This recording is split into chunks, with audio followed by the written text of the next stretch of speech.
Opa, pochcham 1-2 marta emas, deyarli har kuni shu yerda ekanlar. Qanaqasiga? Qayerdan olding bu gapni? Malikani singlisi meni kursdoshim bo'ladi.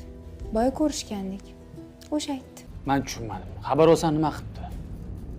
Kursdoshim birinchidan. Uni ustiga ahvolni bilasan. Homilador, ishlamaydi. Ahvolni ko'ra bila turib, shunda tashab qo'ymayman-ku.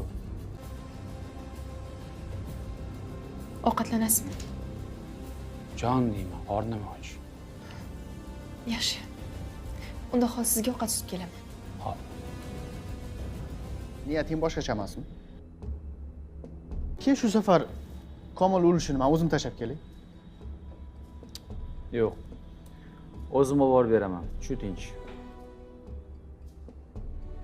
Hech qachon do'stimni omonatiga xiyonat qilmayman. Sizga bir gapni aytsammikan, aytmasammikan? Qanaqa gap?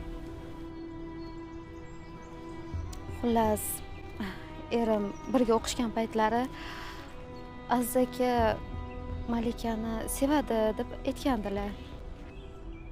Lekin o'ziga aytmagan ekan. Alo. Ha, Malika, eshitaman. Alo, uzr, bezovta qildim. Dardim boshlandi shekilli. Kimga telefon qilishib, bilmay sizga qilyapman. Vaqtim bor. Hoziroq boraman. Bo'pti, tayyorlanib turgin. Xo'p. Aziz aka, Tinchlik? Malikani mazasi yo'q. Doktorga borish kerak ekan. Bilasan, homilador. Hozirgi paytda yonida bo'lmasa bo'lmaydi. Shunga o'rtoq. Mayli. Olinglar. Adiba, assalomu alaykum, yaxshimisiz? Keling. Yuring, kiring ichkariga. yo'q, shart emas. Tuzumsiz. Rahmat bo'ladi. O'zingiz yaxshimisiz? Malika, sizda gapim bor edi. Xo'p. Tinchlikmi, nima gap? Erimmi? Uyingizga serqatnov bo'lib qolgani menga yoqmayapti.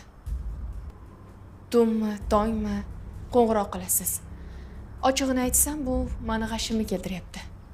Ularni akamdek ko'rganim uchun haddim sig'ib yordam so'rayman.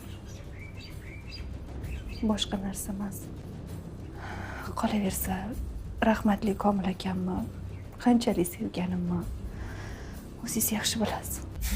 Nimaga sizga yordam berishlarini bilasizmi? Aytdim-ku, kursdoshmiz deb. Unaqa emas.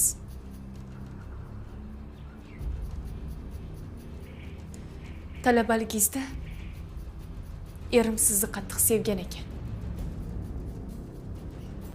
Lekin ayta olmaganlar.